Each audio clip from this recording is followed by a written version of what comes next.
Listo, perfecto. Entonces ya tenemos aquí todo nuestro recuento de la sesión anterior. Ahora, una de las cosas que hay que tener en cuenta y es bastante importante es que efectivamente como hicimos un cambio eh, pues parcial del tensor métrico, pues tendremos que ajustar de alguna forma pues las componentes tensoriales que nosotros utilizamos en las ecuaciones de campo, ¿vale?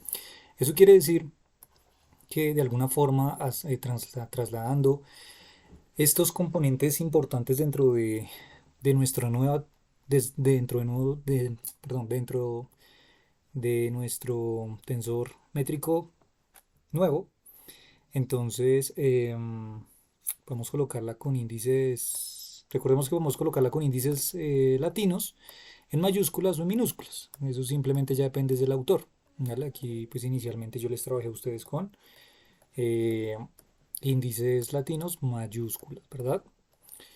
Vale, entonces pues puede hacer que lo trabajemos mayúsculas o minúsculas, no hay diferencia. Por simplemente variar el día de pues vamos a trabajar en minúsculas. ¿Listo? Simplemente por variar la notación. Pues para que de igual forma nos acostumbremos visualmente a que pronto algunos autores trabajen mayúsculas o minúsculas, ¿vale? Simplemente es cuestión de notación. Entonces, una vez tenemos esto, nosotros ya hemos rectificado dentro de nuestras teorías de gravedad modificada que podíamos justamente, utilizando esta información del tensor métrico, podíamos calcular los símbolos de Christoffel, que eran uno de nuestros primeros componentes importantes para deducir lo que serían los tensores de Riemann y de Ricci respectivamente, ¿no? Que sería pues la parte geométrica que nos estaría dando esa información. ¿Verdad? Pero entonces si evidentemente estamos modificando el tensor métrico 5 dimensional, pues también tendremos que hacer unos cambios pues útiles, más bien de notación indiciales de también nuestros símbolos de Christoffel o conexión métrica. Eh, Usualmente a estos tipos de símbolos de Christoffel, pues hablando de en 5 dimensiones particularmente ahora, pues les colocamos una virgulilla pues para diferenciarlos de los símbolos de Christoffel cuatridimensionales, ¿vale? Eso quiere decir que entonces definiríamos unos coeficientes, perdón, unos símbolos de Christoffel, unas conexiones métricas eh, de la siguiente forma. Con estos índices que estoy colocando, pues podríamos entonces dejarlo simplemente de esta manera.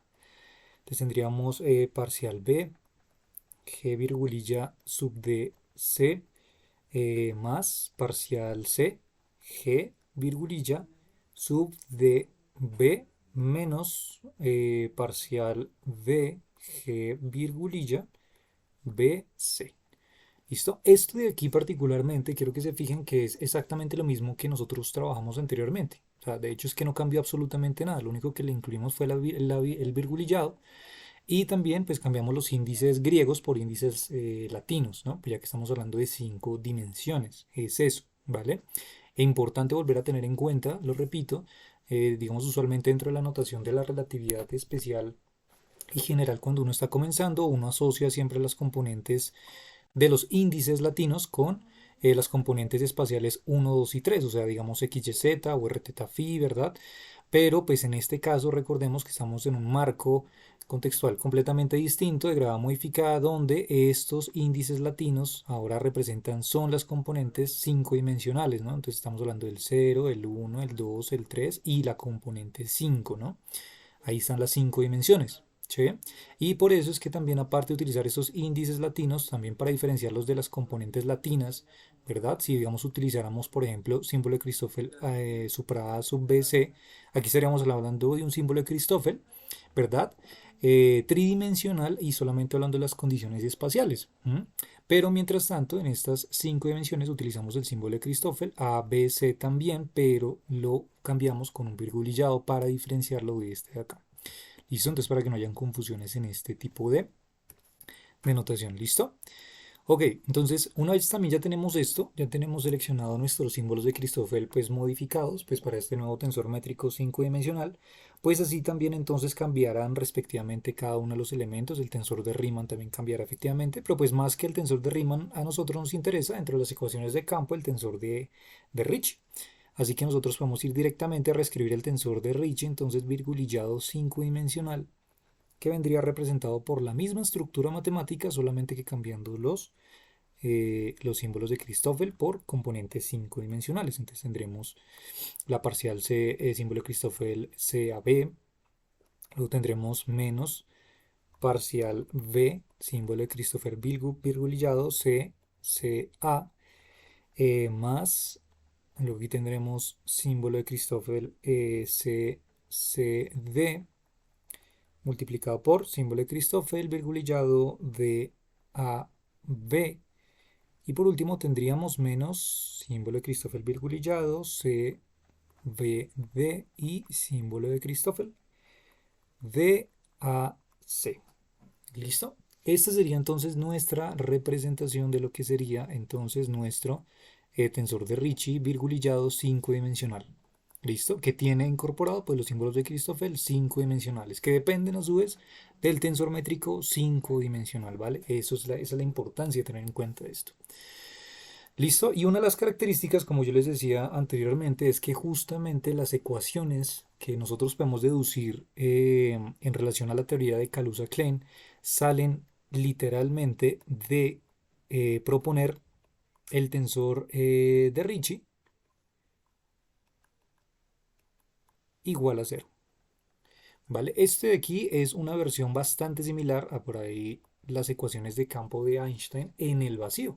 Aquí serían las ecuaciones de campo de Einstein en el vacío, pero 5 dimensional. ¿Sí? Esto particularmente es lo que aparece por allá en la foto donde está Einstein, ¿no? Con algo así en un tablero. Entonces aparece como una cosa así, ¿verdad? Que está por aquí el Alberto, está por ahí en el tablero, ahí mirando hacia el frente, y entonces el Albertito está con esta ecuación importante que es pues la misma versión cuatridimensional de las ecuaciones de campo de Einstein en el vacío, solamente que aquí lo estamos trasladando a unas ecuaciones de campo en el vacío también de Einstein, pero 5 dimensional. ¿Listo? Es exactamente lo mismo. Entonces esta sería nuestra versión ahora completamente nueva. ¿Listo? Entonces vamos a llamarla ecuaciones de campo 5 dimensional, 5 dimensional o dimensionales en el vacío. ¿Listo? Y entonces es aquí donde viene la magia, porque a partir de esta ecuación particularmente, es que podemos obtener las otras ecuaciones importantes que les había yo mostrado desde la primera parte de este subcapítulo, ¿no? De Kaluza-Klein. O sea, de estas ecuaciones de campo podemos obtener tres ecuaciones distintas que me van a relacionar justamente el mundo cuatridimensional, ¿vale? ¿Y cómo las obtenemos? Entonces, una de ellas surge de encontrar justamente, al tener estas ecuaciones de campo en el vacío, al encontrar la componente R sub 5,5. ¿Listo? Y cuando encontramos R sub 5,5, que esto efectivamente es una de las varias ecuaciones que podríamos deducir nosotros de este tensor de Ricci, ¿verdad? R sub 5,5, la componente 5 dimensional. A partir de esto podemos llegar a lo que usualmente se representa dentro de los textos cuando retratan esto como lo siguiente. Entonces, un cuarto phi a la 3 f supra alfa beta y f sub alfa beta. Esta es una de las primeras ecuaciones que aparecen allí dentro del esquema de teoría de Kaluza-Klein, ¿vale?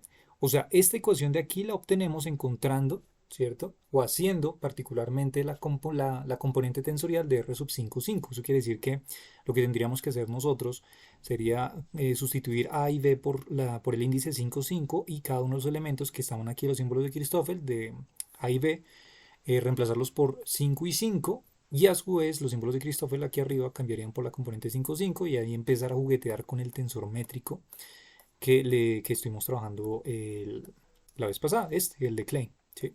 Pero con campo escalar. Listo, y llegaríamos a esta primera ecuación, ¿vale? Esta primera ecuación particularmente muestra que el campo electromagnético es una fuente de campo escalar. Esta parte es bien interesante, pues porque existe entonces una relación, lo que más adelante entenderemos justamente como una relación entre el campo escalar, phi, y nuestro tensor de Faraday, ¿cierto? De campo electromagnético vinculado a ese campo escalar, ¿vale? Entonces podríamos decir que el campo electromagnético acá es fuente de campo escalar.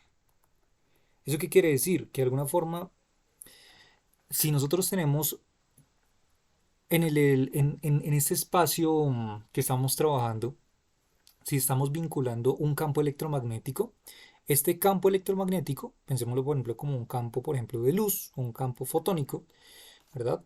Viéndolo así de alguna forma, relacionándolo un poco cuánticamente, digamos, si nosotros tuviéramos este campo electromagnético permeando todo el espacio, pues lo que diríamos es que solamente la presencia mera de este campo electromagnético haría que existiese de alguna u otra forma como consecuencia un campo escalar, ¿sí? Y eso es bien interesante porque estamos relacionando dos entidades bien distintas, ¿verdad? Una por un lado un campo electromagnético relacionado, digamos, por ejemplo, con campo fotónico, de luz, por ejemplo, y esto sería una consecuencia que se generara, perdón, un campo escalar como proyectivo, ¿verdad? Una fuente de campo escalar y este campo escalar particularmente puede ser justamente, podemos pensarlo o relacionarlo, por ejemplo, como un campo escalar en Brans-Dicke, como ese campo escalar que me cambiaría, por ejemplo, el fenómeno de la gravitación, ¿verdad? El fenómeno de la gravitación en Brans-Dicke, recordemos que lo relacionamos justamente con un campo escalar, con ese parámetro de la constante de Cavendish, o la constante de la gravitación universal. Entonces, en vez de esa constante, utilizamos un campo escalar como fuente, ¿verdad? Entonces, aquí lo que estaremos diciendo es que este campo electromagnético estaría dando como repercusión importante a esa fuente de campo escalar para que exista, ¿no? Eso por un lado. Y por otro lado, digamos que podríamos también pensarlo en vez de un campo, por ejemplo, gravitacional, podríamos pensarlo, por ejemplo, como un campo energético escalar, como es, por ejemplo, la energía oscura, ¿no? Entonces lo que podríamos decir es que esta vinculación de este campo electromagnético estaría generando un campo escalar, por ejemplo, relacionado con la energía oscura, que en algunos casos, así como lo vimos en quinta esencia y demás, son modelos de campo escalar los que tratan de replicar el comportamiento de la energía oscura, ¿no? Con puros campos escalares. Entonces fíjense que aquí hay algo muy interesante en principio que se puede deducir a partir de solamente la primera ecuación, ¿vale? Por otro lado tenemos entonces la segunda ecuación, que sería simplemente encontrando el componente R virgulillado y por ejemplo 5, la componente 5 alfa. ¿Cómo así que 5 alfa? Entonces tenemos una componente 5 dimensional, un índice 5 dimensional y un índice cuatridimensional, porque aquí estamos utilizando un índice griego, ¿cierto? O sea que tenemos realmente son los elementos cruzados de las componentes 5 dimensionales con las 4 dimensionales, ¿vale? ¿Y esto qué producirá? Entonces esto produce otras ecuaciones también, que usualmente las colocan así, aquí las estoy colocando tal cual como aparecen los artículos que están montados ahí en el drive. Entonces aparece de la siguiente manera. Listo, esta de aquí sería nuestra segunda ecuación consecuente a esta ecuación de Kaluza-Klein. ¿Listo? Em, Particularmente aquí lo que estamos viendo, entonces sería información sobre el tensor métrico, ¿sí? Cuatridimensional, fíjense que aquí tenemos componentes de índices beta y mu, o sea, estamos hablando del tensor de 4 dimensiones, derivada covariante mu, o sea, de 4 dimensiones, tenemos la información del phi, campo escalar, y otra vez el tensor electromagnético F sub alfa beta. ¿Listo? Eso quiere decir que ahí tenemos también información relacionada con el campo escalar y con justamente el tensor de Faraday, ¿no? Y hay algo bien interesante que ya les comentó en un momento para señalar justamente que por si acaso, pues este F sub alfa beta, el tensor de Faraday, ¿sí? O electromagnético, usualmente pues nosotros lo colocamos como la componente parcial alfa, en este caso de nuestro índice alfa, A sub beta, y menos parcial beta de nuestra componente A sub alfa. ¿Listo? Para que lo tengan en cuenta, para que ustedes de pronto si se preguntan qué es esto de F alfa beta, está relacionado con este cuadrivector que nosotros habíamos descrito aquí en este modelamiento, ¿verdad? Que surgió naturalmente, ¿verdad? Solamente como una propiedad geométrica de cada una de las bases y entonces apareció por ahí nuestro cuadrivector, ¿cierto? Que nosotros hasta ese momento pues no le habíamos colocado un nombre, solamente colocamos cuadrivector. Pero pues que más adelante nos damos cuenta que está relacionado justamente con el cuadrivector potencial electromagnético. ¿Listo? o sea, el que me da paso al entender justamente el tensor electromagnético de Faraday. ¿Listo?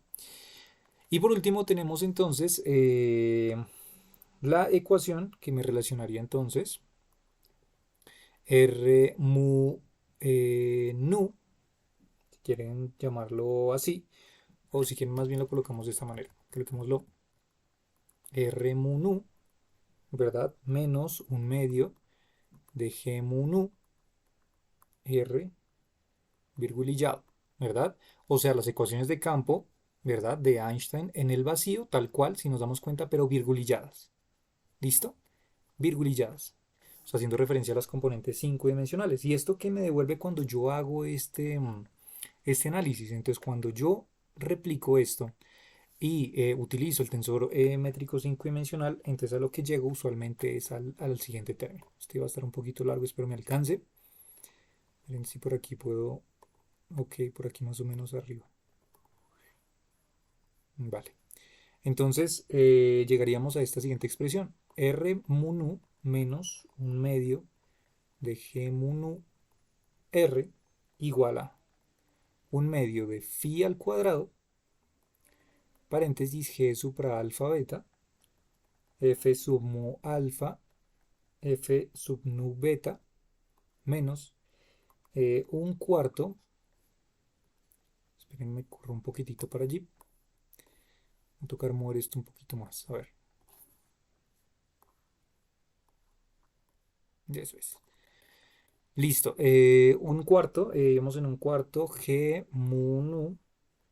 F alfa beta. F alfa beta.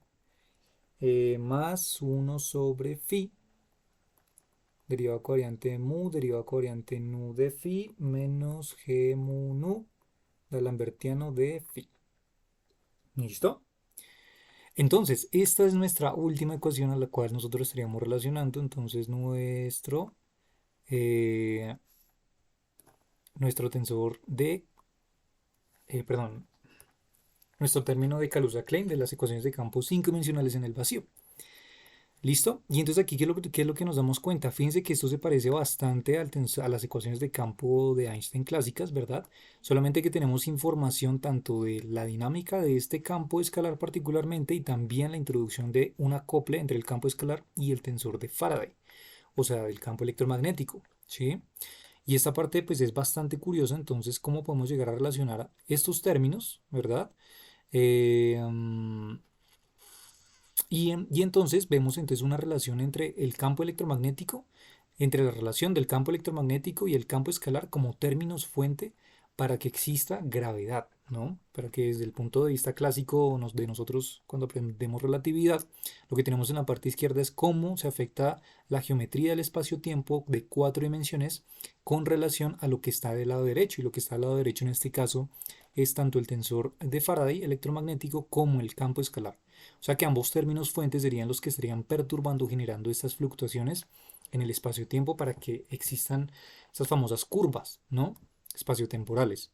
Esos términos fuente que estarían afectando justamente las características del espacio-tiempo serían estos elementos del lado derecho de esta ecuación.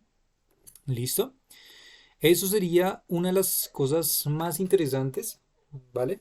Hay algunas otras versiones, igual les voy a colocar otras versiones también como usualmente lo pintan, porque de pronto ustedes buscan allí en la web, en algunos artículos, y se van a topar de pronto diferentes, digamos, más formas de notación de colocar esto, pero pues realmente no varía tanto finalmente en el sentido lógico en lo que lo estamos trabajando. ¿Listo? Pero igual se las coloco por si acaso.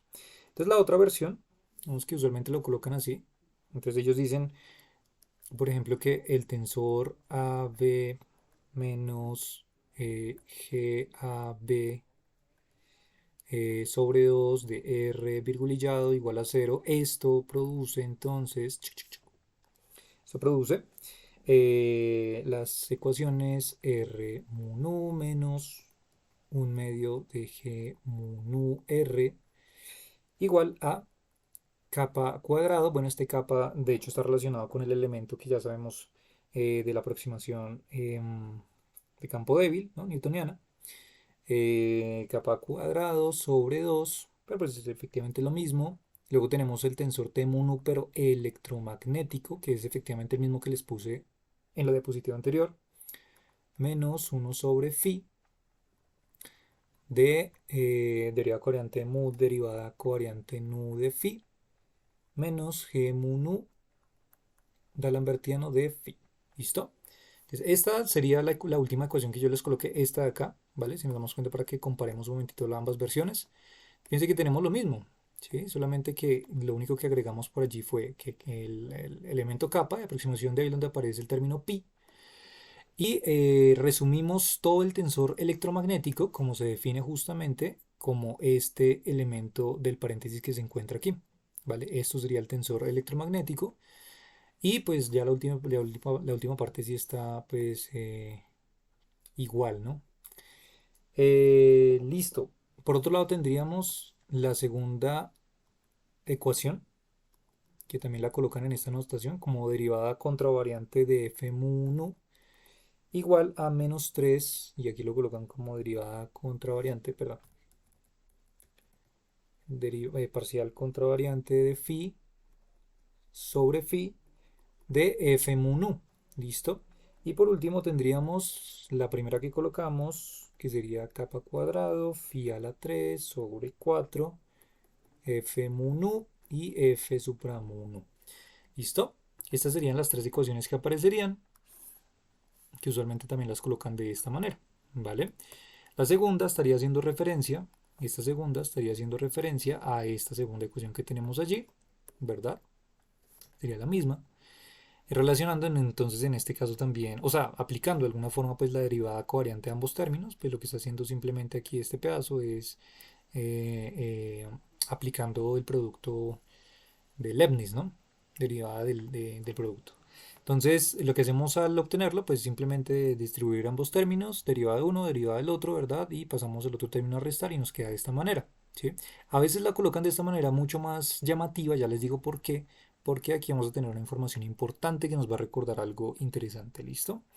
Y por último tenemos el primer elemento, que sería el elemento fuente, el de Lambertiano de phi. Aquí tenemos, si nos damos cuenta, el mismo término phi a la 3 sobre 4, solamente que estamos añadiendo el capa cuadrado y tenemos el tensor contravariante y covariante de Faraday, ¿no?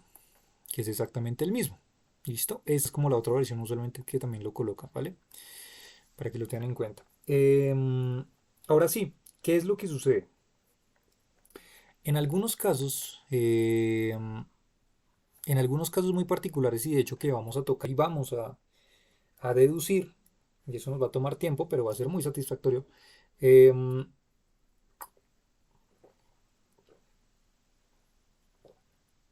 Vamos, por ejemplo, a asumir varias condiciones de estas ecuaciones generales. Y una pregunta que nos podríamos hacer es, ok, digamos que estas serían las ecuaciones en la versión moderna, ¿no? Moderna, ¿sí?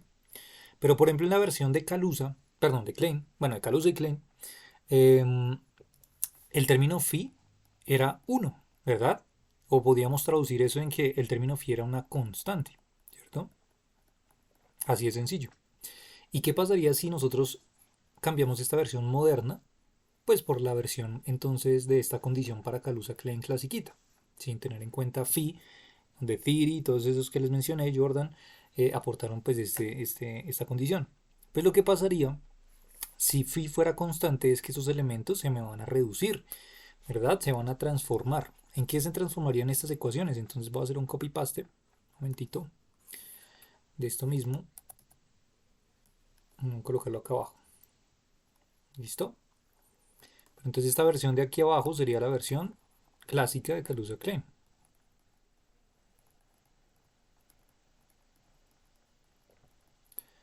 ¿Listo? O sea, donde tendríamos phi igual a 1 o una constante. ¿Listo? Y si tenemos phi igual a 1, entonces si nos damos cuenta, ¿qué pasaría? Esta primera ecuación de aquí, pues simplemente phi igual a 1 al cuadrado nos daría lo mismo, o sea, 1. Luego tendríamos esta componente que queda completamente intacta y quiero que se fijen que estas otras componentes, fíjense que aquí tendríamos una constante derivada covariante y pues como una derivada casual deriva de una constante nos anularía esta derivada, ¿verdad? Nos da cero. Y por otro lado, aquí en el D'Alembertiano también hay información sobre una derivada, por tanto, esto también se nos va a cero, por tanto, terminamos eliminando todo esto de acá, ¿sí?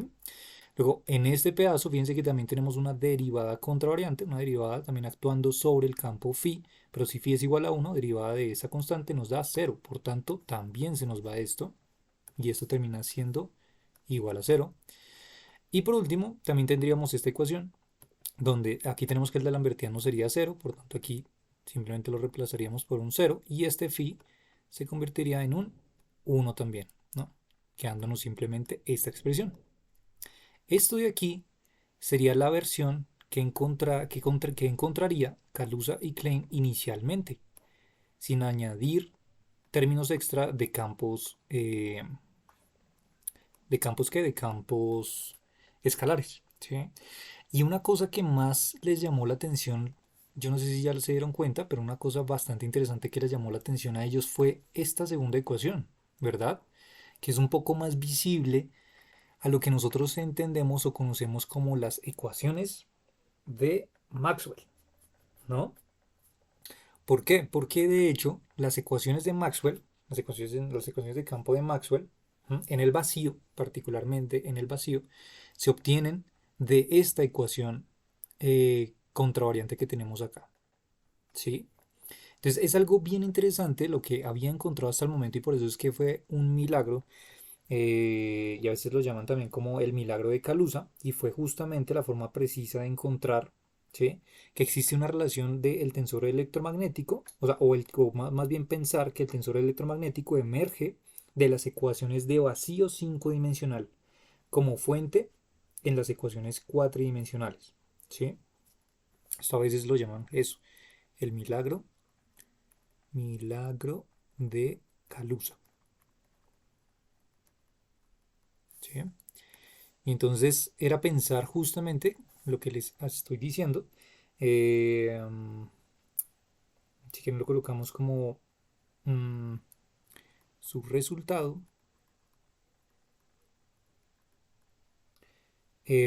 Fue pensar, o bueno, no, más que pensar, evidenciar que el tensor eh,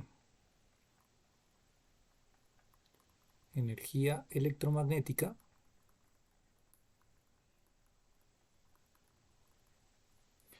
emerge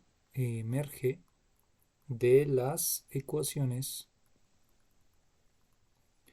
de vacío 5 dimensional, ¿sí? Coloquémoslo así como fuente en las ecuaciones cuatridimensionales. ¿Listo? Em, sí,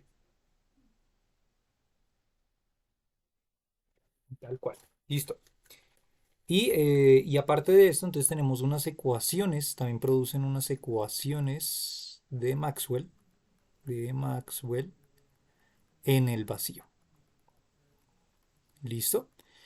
O sea, qué maravilla. A partir de una teoría netamente, sí, o sea, aquí el boom está en lo siguiente, y es que a partir de una teoría completamente geométrica, ¿no? Como es la descripción de la relatividad, partimos desde un punto de vista geométrico, teniendo en cuenta la información que nos está suministrando la métrica, llegamos a tres ecuaciones y donde varias de ellas me están involucrando justamente un tensor electromagnético que surgió de manera completamente natural, porque es que eso es lo impactante de este modelo.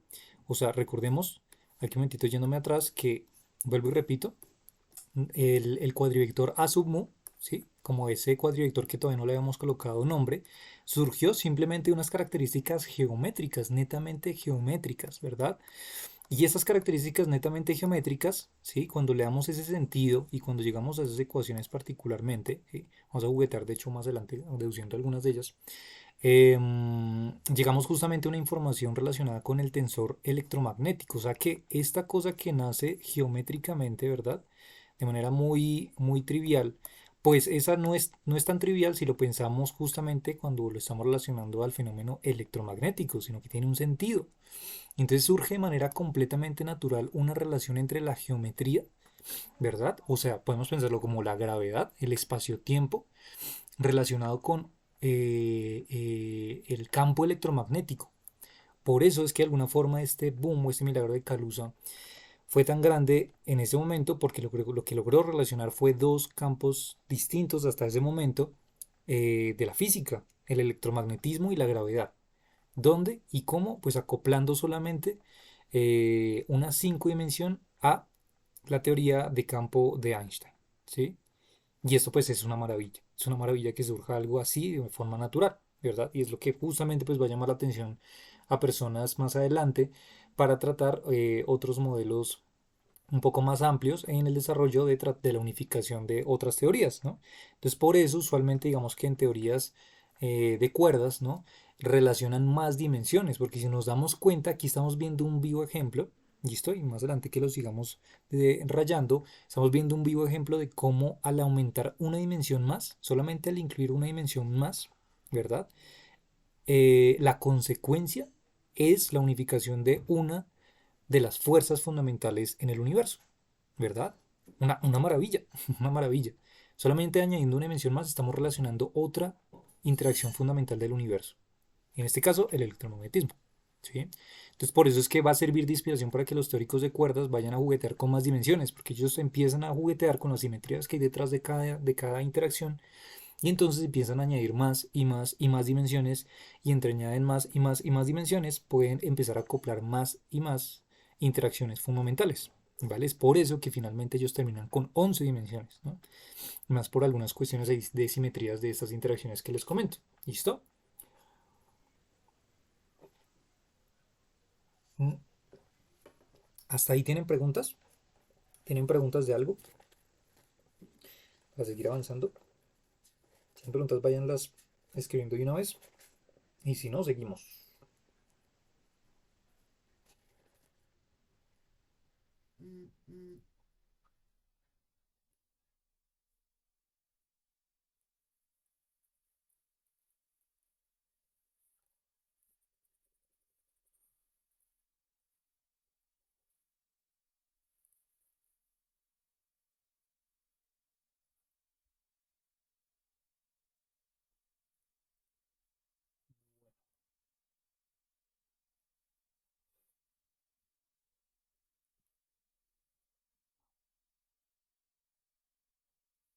Vamos a seguir por aquí.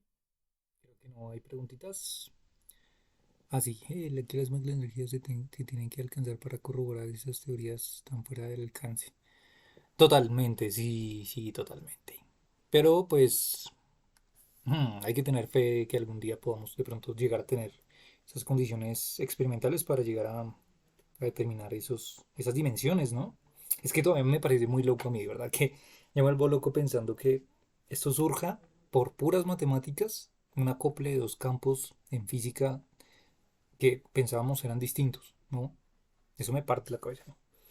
Bueno, entonces aquí si nos damos cuenta, la versión moderna pues tiene acoplado ambas características y la versión particularmente de Kaluza-Klein pues es esta. Hay otra versión que de hecho pues o sea, lo que vamos a hacer nosotros es tratar de rayar la versión de Kaluza-Klein, esta, y la versión que les voy a dar de Brans-Dicke, porque Brans-Dicke también va a surgir de aquí. O sea, esto es una locura completa. Entonces recordemos por aquí, importante, esto es esto que les he dicho, beta, alfa menos alfa, beta. Creo que se les va a colocar así. Alfa, no, pero no se les coloqué alfa, beta. Sí. Entonces, alfa, beta menos beta, alfa. Eso es. Listo. Recordémoslo ahí para que lo tengamos ahí presente. Listo. Si más adelante lo llegamos a necesitar. Listo. Y la otra versión de estas ecuaciones sería, vemos otro copy paste, sería cuando colocamos otra condición.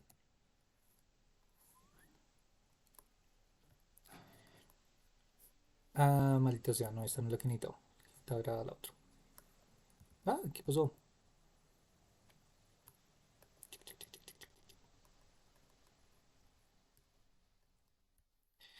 Eh... ¿Qué le pasó a esto?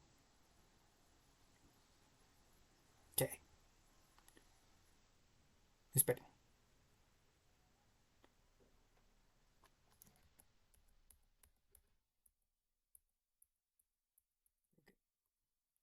¿Ustedes ven doble también ahí? ¿O soy solo yo que me estoy volviendo loco?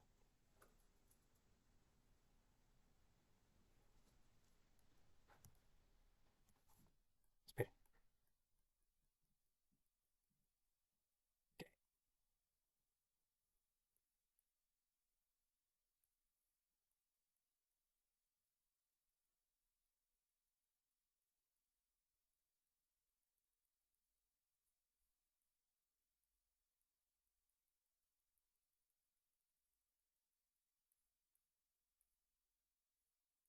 Esta cosa me está troleando.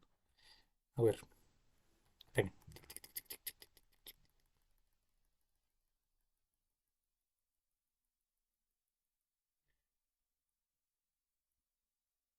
Sí, parece doble, maldita sea. Eh... Rayos. A ver, vamos a volverlo a hacer. Se ve terrible esto. Mm,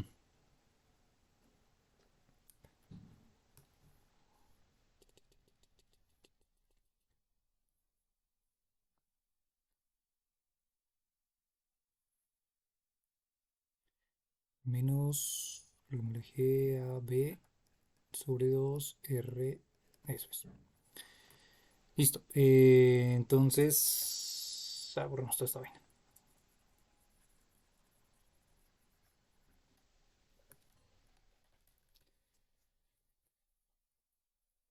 Entonces tendríamos.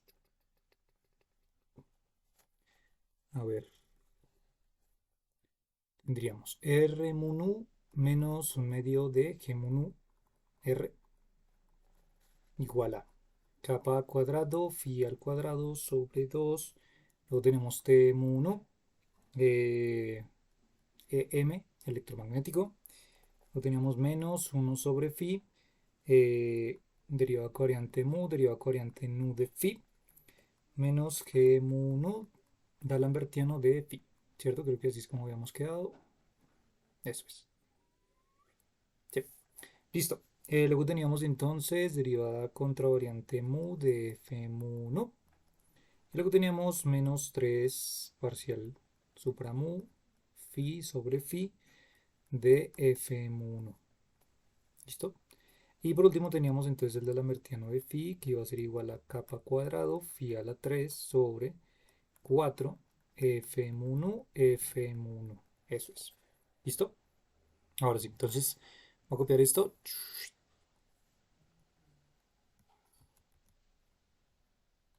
y lo vamos a mover por acá. Un momentito.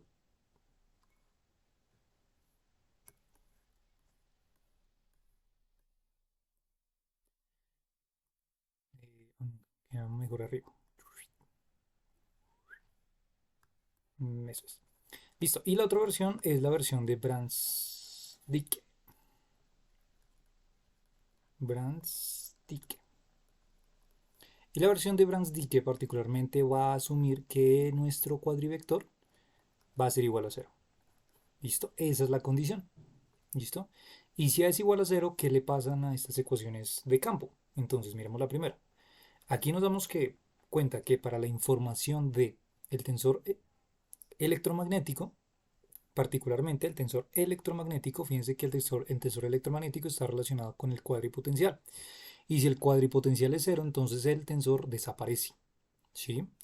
Y de hecho, como pues lo vimos en la otra versión de atrás, ¿sí? El tensor electromagnético, fíjense que tiene sus componentes relacionadas con el tensor de Faraday, con F. Pero entonces si F es cero, pues entonces todo este tensor se nos va al carajo y esto se nos va a cero. Y nos queda simplemente este pedazo de acá. Y yo no sé si les recuerda algo que ya hemos trabajado justamente, ¿verdad?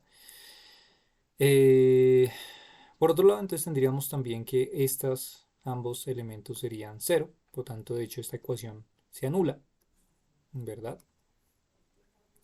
Y por último tenemos también que aquí, pues esto al ser cero también, f supremo 1, f sub 1 es igual a cero, entonces esto también se nos va a cero y terminamos con estas ecuaciones de aquí, ¿vale? Esta particularmente la de arriba, esta, si ustedes lo recuerdan, fue la que nosotros dedujimos desde el término invariante cuando estuvimos trabajando la teoría de Brans-Dicke, ¿sí? La dinámica del campo escalar estaba relacionada con estos términos de aquí, he hecho algunos extra por ahí más. Pero fíjense que solamente tomando las 5 dimensiones y tomando este cuadripotencial, o sea, trabajando una 5 dimensión con un cuadripotencial igual a cero, podemos llegar a la teoría de Brans-Dicke en un paso, ¿sí? Y es una parte bastante interesante, pues porque podemos relacionar no solamente la teoría de altas dimensiones, me estaría relacionando un acople particularmente al campo electromagnético, sino que también me estaría relacionando un acople a estas que teoría se crea modificada al buscar parámetros variables de la constante de la gravitación universal, ¿sí? Que ese era nuestro punto de partida en la teoría de Brans-Dicke, si ustedes lo recuerdan, ¿no? Entonces es una cosa espectacular porque entonces fíjense que podemos llegar a cosas bastante locochonas, locas, desde el punto de vista teórico, simplemente asumiendo condiciones muy particulares de estas 5 dimensiones. ¿Listo? Entonces, ¿qué es lo que vamos a hacer a continuación? Pues lo que vamos a hacer, lo que vamos a tratar de hacer justamente es la deducción de estas ecuaciones. Eh, y una vez tengamos esas ecuaciones resueltitas, ¿vamos a qué? Vamos a mirar las condiciones más generales que podemos nosotros llegar justamente para esas ecuaciones de Kaluza-Klein, ¿listo? Entonces, pues para arrancar suavecito, porque realmente los cálculos que hay detrás de aquí son una cosa de verdad monstruosa. Sí, es una cosa monstruosa, pero que uno disfruta pues haciéndolo paso a paso, porque realmente es más que todo práctica en la parte matemática tensorial. Pero pues digamos que teniendo esos ejercicios bien desarrollados, pues ya estos modelamientos se vuelven un poco más fáciles, ¿no? Si nosotros los queremos hacer a mano, obviamente que fue como nuestros antecesores lo hicieron, ¿no? Esa gente no tenía ya en ese momento computadoras que les fuera a hacer esto automáticamente, sino que esto era a punta de lápiz y papel, ¿no? Entonces vamos a intentar hacerlo.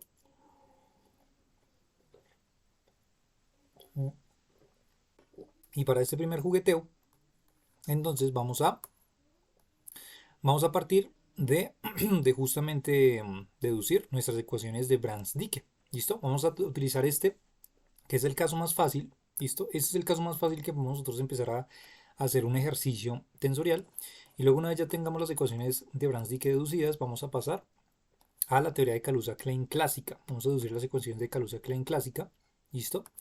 Y ya por último, pues estaremos revisando la parte moderna. ¿Listo? Entonces, voy a colocar el terreno de juego. Yo sé que ya casi se nos va acabando el tiempo. Entonces, si quieren, hacemos 10 minutos más extra, o sea, hasta las 8 y 10 aquí en Hora Colombia. Y mañana continuamos ya que tenemos pues también tiempo el día de mañana. Y mañana pues ya dejaríamos deducido esto, porque realmente aquí esto que vamos a desarrollar es bastante larguito. ¿Listo? Entonces vamos a realizar aquí, vamos a colocarle de título, la demostración de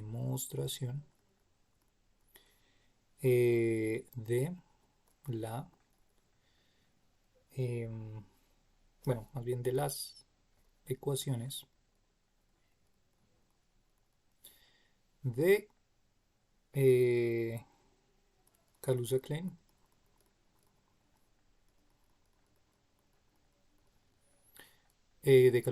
en Brans-Dicke. O sea, en otras palabras, vamos a asumir que nuestro elemento cuadripotencial va a ser igual a cero. ¿Listo? Eso es lo que vamos a deducir. Ok, entonces, pues, ¿qué es lo primero que necesitamos nosotros saber? ¿Cómo vamos a hacer esta demostración? Lo primero que necesitamos saber es cómo se comportaría nuestro tensor métrico en Kaluza-Klein con A igual a cero. ¿Sí? Entonces aquí tenemos nuestra versión. Bueno, esta es la versión, bueno, de hecho esta es la versión, esta sería nuestra versión de Klein, ¿no? La versión de hecho moderna. Nos incluiría también los otros términos que habíamos deducido, eso de acá, ¿verdad? Entonces, de hecho, bueno, si quieren, permítanme, voy a colocar por aquí. mmm, Bueno, hagamos una cosa, más bien la voy a colocar allá completita y ya deducimos entonces cómo sería eso. ¿Listo? Entonces tendríamos que el tensor métrico 5 dimensional vendría siendo entonces la componente G mu nu virgulillado, G 5 nu virgulillado, G mu 5 virgulillado y G sub 5 5 virgulillado, ¿cierto? Pero esos virgulillados hacen referencia a G mu nu, creo que la componente era más, si es más, entonces es más A sub mu, A sub nu, multiplicado por fin, ¿verdad? ¿Qué sería esto?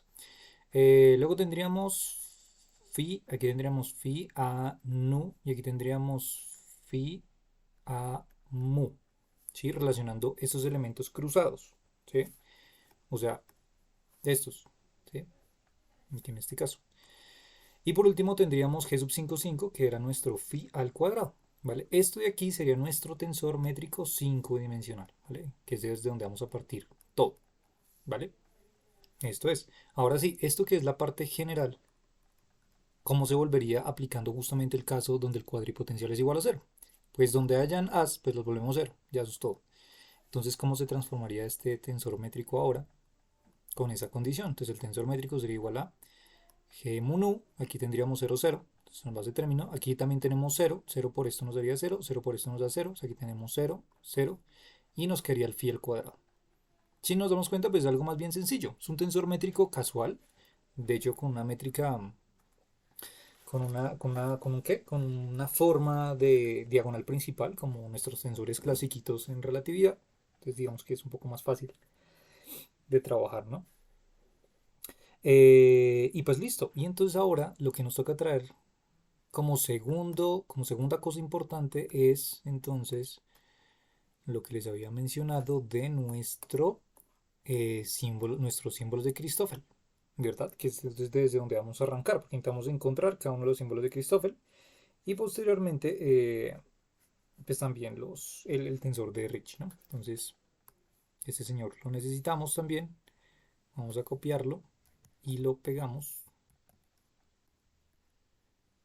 Vamos a ver.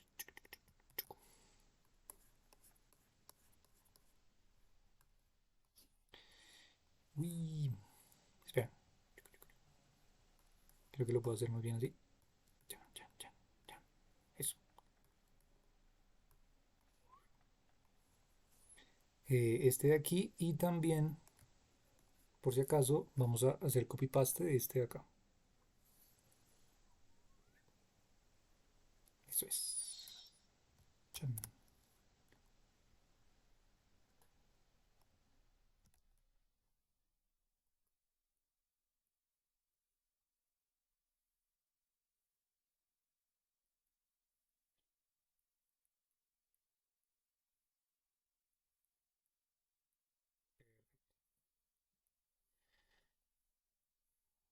Listo. Entonces, ya tenemos todo. Ya tenemos todo. ¿Vale? Ahora podemos, dejémoslo un momentito aquí al lado. Ahora podemos empezar a revisar así como condiciones generales, algunas características que podríamos sacar por default eh, de nuestros símbolos de Christoffel. ¿A qué me refiero? ¿Cuáles podrán ser iguales a cero? Porque habrán algunos que sean iguales a cero ya que estamos trabajando esta condición, ¿no? Esta condición de A sub alfa igual a cero. Entonces, puede que dentro de este símbolo de Christoffel podamos ya empezar a marcar algunas características, pues digamos, esenciales rápidas, ¿no? ¿A qué me refiero? Pues podríamos, por ejemplo, mmm, por ejemplo, a ver qué podríamos deducir de aquí. Am, ya que, bueno, sí, podemos hacer lo siguiente. Entonces podríamos colocarlo para el tensor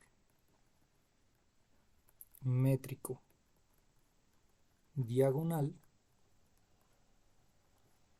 Para el tensor métrico diagonal, o sea, porque es esta condición, donde, y vamos a colocarlo y no es aquí para que tengamos de una vez las características, entonces tendríamos que G mu nu, virgulilla es igual a G mu nu normalito.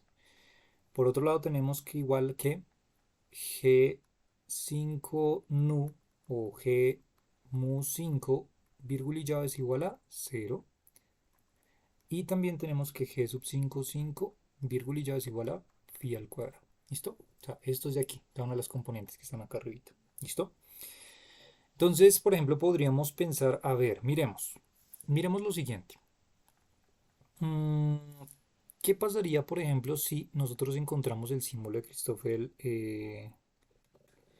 por ejemplo, con componentes... Ay, se me olvidó una cosa importante. Uy, antes de seguir, sí, sí, sí, si no, nos morimos. Y es la condición del cilindro. Recuerden que tenemos nosotros, siempre tenemos que tener presente la condición de cilindro. Siempre. Esto nos va a hacer justamente más fáciles los cálculos. Si no, nos jodimos todos. ¿Listo? Esta condición del cilindro es imperialmente importante. ¿Listo? Importante. Importante.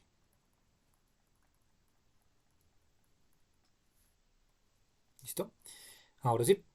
Ahora sí, porque ya me está poniendo a dudar como, esto se va a poner bien complicado si no lo coloco así. Entonces, vamos a suponer, por ejemplo, que...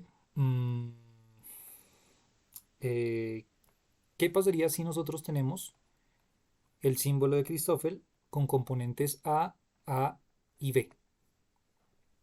O lo mismo que sería también, de hecho, simétricamente, recordemos que existe simetría en estos símbolos de Christoffel, A, B, A, ¿verdad? Para intercambiar los subíndices. ¿Sí? Entonces, ¿a qué sería igual esto? Entonces, esto sería igual a, podríamos decir que esta C la podríamos convertir en el mismo índice aquí A, ¿verdad?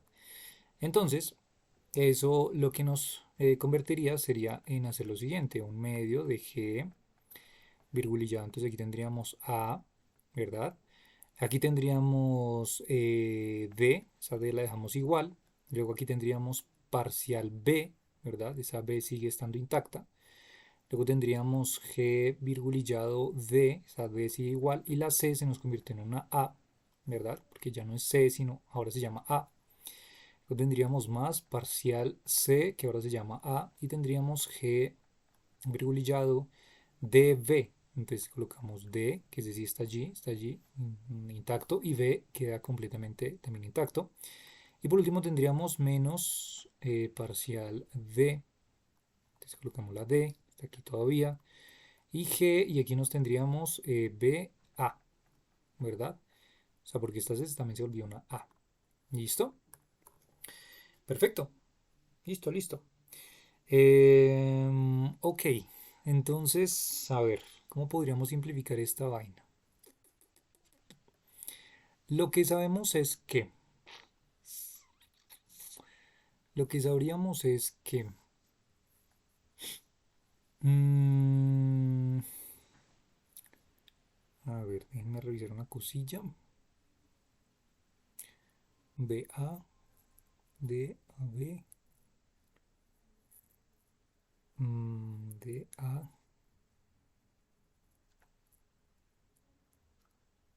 ujú, un medio G, virgulillado a D,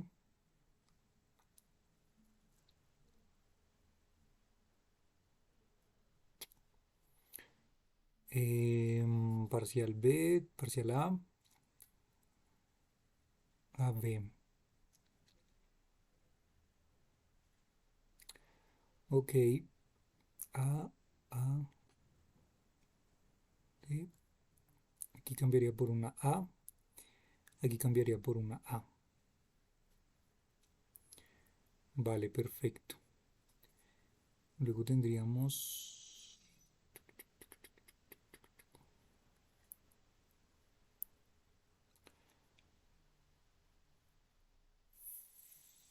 Es que se los podría resumir de una vez en las componentes. Pues podría hacer eso de una vez también. No sé qué tanto los vayamos a necesitar más adelante. Bueno, pues hagámoslo de una vez. Salgámonos de una vez del camino de eso. Entonces, ¿qué podríamos deducir aquí en principio para que lo tengan en cuenta? A ver, esto toca. metódicamente si no vamos a volver locos. Entonces, nosotros sabemos que esta condición del cilindro me implica particularmente que las parciales de la quinta coordenada, ¿verdad? Con respecto al tensor 5 dimensional son iguales a cero. ¿Mm?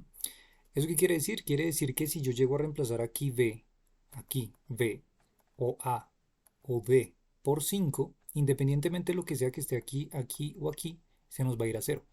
¿Sí? O sea que la única manera para que eso no ocurra, ¿verdad? Es entonces que B, A y D comiencen desde, o sea, que las componentes sean 0, 1, 2 y 3. Pero el 5 no lo escogemos, ¿sí? Eso para justamente salvarnos de la condición del cilindro, para que no se eliminen todos esos términos. Eso quiere decir de alguna forma que podríamos pasar de estos índices latinos a índices griegos por esta condición, ¿sí? Dado que esta derivada parcial pues no puede arrancar ahí, ¿listo? Pero es más por esa condición. Pero también otra particularidad podría ser mmm, que empezáramos a pensar qué pasaría si tomamos, ya que es un tensor métrico diagonal, que esa es la particularidad, como es un tensor métrico diagonal, ¿cómo hacemos para que esta cosa de aquí no se elimine? ¿Sí? ¿Cómo hacemos para que este g supra alfa d no se elimine y no sea, o sea, me refiero que sea igual a cero? Pues para que sea igual a cero, esto, ¿verdad? Esto lo que tiene que pasar aquí particularmente es que o valga que g sub ad pueda ser g, digamos, sub a, pues de hecho, es que tiene que valer g sub a y ya. O sea, no hay otra forma. Sí, o sea, mejor dicho, en otras palabras, tiene que valer los índices, ambos índices tienen que ser exactamente los mismos para que no se eliminen las componentes. Porque estos índices repetidos son justamente los que aparecen en la diagonal principal, ¿sí? O sea, aquí tendríamos, me refiero, aquí tenemos el componente g sub 0, 0, g sub 1, 1, g sub 2, 2, g sub 3, 3 y aquí abajo tenemos el componente g sub 5, 5, ¿sí? Pero el resto de componentes cruzadas, digamos de índices cruzados, pensándolo como AB, AC, AD, DA, BC, o sea, todos los cruzados me van a volver iguales a cero porque son justamente los que están fuera de la diagonal y solamente los que tienen los mismos índices, ¿verdad? Repetidos son los que sí sobreviven. ¿Sí? Esa es la justificación de entonces por qué pues lo que tendríamos que hacer aquí en este paso, solamente mirándolo desde afuera, ya sin entrar todavía jugando en lo que está dentro, ya podemos tener una condición bastante importante y podemos simplificar eso justamente utilizando esa condición. ¿Sí? Para que esto no sea nulo, entonces lo que debe pasar es que G supra AD deba transformar como G supra AA. ¿Sí? Para que esos índices no sean nulos, o sea, para que no pase esto que está acá. ¿Sí? Y entonces, siendo así, pues cómo nos quedaría entonces ese símbolo de Christoffel. Entonces quedaría de la siguiente manera. Quedaría como 1/2g virgulillado sub AA. ¿Listo? ¿Sí? Voy a colocar aquí arriba por si acaso para que nos acordemos, evitando que GAD sea cero, ya que solo existen los elementos de la diagonal principal. ¿Listo? O sea, índices iguales. Perfecto. Em, listo. Bueno, una cosita aquí antes, importante. Entonces aquí tenemos nosotros los elementos covariantes, ¿no? El tensor métrico, pero los elementos pues contravariantes solamente sería invertir cada una de las componentes, ¿no? Pues por si acaso lo coloco, pues creo que igual forma no es como tan... O sea, creo que ya es bastante obvio lo que ya hemos trabajado, pero igual lo coloco, ¿no? O sea, igual, digamos, los elementos inversos de estas componentes del tensor métrico sería pues G supramono daría G supramono, el G supra 5 nu, o lo mismo que sería G supramu 5 también nos daría cero, ya que tenemos ahí un cero. Y también el otro elemento, el g supra 5, 5, ese sería el inverso de phi al cuadrado, o sea, 1 sobre phi cuadrado, ¿cierto? Pues ya, eso simplemente para que lo tengamos en cuenta en nuestros cálculos ahorita más adelante. Listo, ahora sí, entonces íbamos aquí, entonces evitando justamente que esos componentes cruzados se anulen, pues solamente la única manera es que sean índices iguales. Entonces, ¿cómo nos transformaría esto? Entonces todo lo que se llame D, ahora lo vamos a llamar A, como nos quería entonces. Entonces aquí sería A, ¿verdad? Aquí seguimos con la A y aquí tendríamos en vez de D otra A, B, ¿verdad? Menos tendríamos luego parcial A, ¿cierto? Aquí sería parcial A, estamos cambiando la B y tendríamos G, B, A, ¿listo? Eso es. Y entonces esto, pues lo que nos damos cuenta es que fíjense que este elemento, el penúltimo y el último elemento, de hecho son los mismos, ¿sí? Solamente que aquí tenemos que intercambiar los índices y por las propiedades simétricas del tensor métrico podemos hacer eso. O sea que este y este término son exactamente iguales y este término menos este término nos da cero. Eso quiere decir que fíjense que logramos contraer y simplificar esto realmente que es oro puro porque nos va a servir un montón para los cálculos que vamos a hacer porque nos va a simplificar esto la vida, ¿ok? Esperen que se me olvidó colocar el virgulillado, virgulillado, virgulillado, virgulillado, virgulillado. Eso es. Entonces, ¿esto cómo nos quería? Nos quería simplemente como un medio de G supra AA de la parcial V de G sub AA. ¿Listo? Entonces, fíjense que en vez de tener ahora estos tres elementos parciales, solamente tenemos un elemento parcial, que sería este. ¿Listo? O sea que aquí ya tenemos aquí ya tenemos una simplificación de este particular caso del símbolo de Christoffel, ¿sí? Pero entonces, ¿qué vamos a hacer? Ustedes me van a ayudar con los otros, pues para el día de mañana. Sería el reto, realmente solamente es juguetear, solamente es con esas condiciones que les estoy mostrando, es juguetear justamente con lo mismo y recordar que como es una matriz diagonal, entonces pues lo que hay que salvar es que esos elementos de la diagonal existan, ¿sí? Los cruzados no. Entonces, ¿qué van a hacer ustedes? Van a tratar de deducirme, y ya con esto terminamos, para mañana cómo se comportaría entonces el símbolo de Christoffel A, V, V. ¿Listo? ¿Cómo se comportaría este símbolo de Christoffel? O sea, ¿cómo lo podríamos simplificar? O sea, en vez de escribirlo como la ecuación roja, que es mucho más grande, ¿cómo la podemos simplificar y volverla mucho más chiquitita? ¿Listo? Pueden encontrar esa. También pueden encontrar símbolo de Christoffel A, o sea, los tres índices iguales. ¿Listo? Y por último, también podrían encontrar este símbolo de Christoffel A, B y C,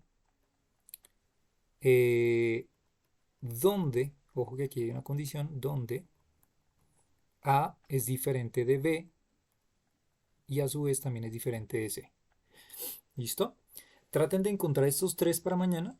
Solamente es tomar la ecuación rojita y aplicar lo mismo que estamos haciendo nosotros acá. ¿Sí? Realmente es como pensar cómo podríamos simplificarlo para que esto se salve y reducirlo en lo que más se pueda. De hecho, van a aparecer expresiones muy similares a esta, exceptuando la última. Esta última les va a aparecer otra cosa. Pero estas dos de aquí, les va a aparecer algo similar a esto. ¿Listo? Y ya. Entonces traten de hacer este ejercicio para mañana. ¿Listo? Y con esto ya, claro, y con estas, digamos, condiciones particulares nos van a simplificar los cálculos un montón. Ya no hay que escribir tanto, sino que ya podemos fiarnos de esas condiciones particulares y ahora sí podemos empezar a rayar en forma todas estas deducciones. ¿Listo? Entonces intenten hacer esto para mañana. Mañana nos vemos y entonces seguimos continuando con estos calculillos. ¿Listo? Entonces se cuidan, que les vaya muy bien. Si hay preguntas, porfa, háganlas de una vez. ¿Listo? Gracias.